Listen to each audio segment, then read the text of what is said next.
Pemerintah Kota Palembang bersama TNI dan Polri menggelar rapat koordinasi penerapan pembatasan sosial berskala besar atau PSBB di Kota Palembang pada Kamis 14 Mei 2020 di Rumah Dinas Wali Kota Palembang.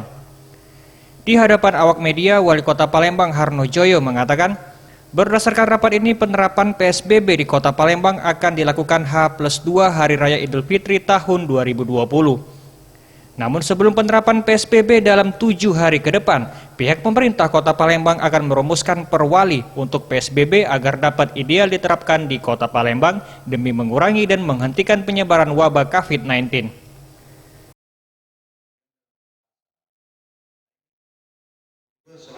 Seperti disampaikan Bapak Gubernur, insya Allah H+2 setelah Idul Fitri pelaksanaan PSBB akan kita laksanakan di Kota Palembang.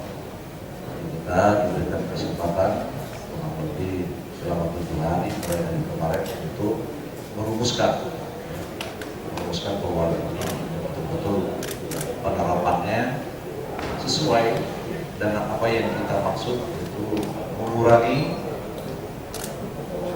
jumlah penyebaran dan maksudnya mengurangi jumlah penyebaran dan menyetop penyebaran.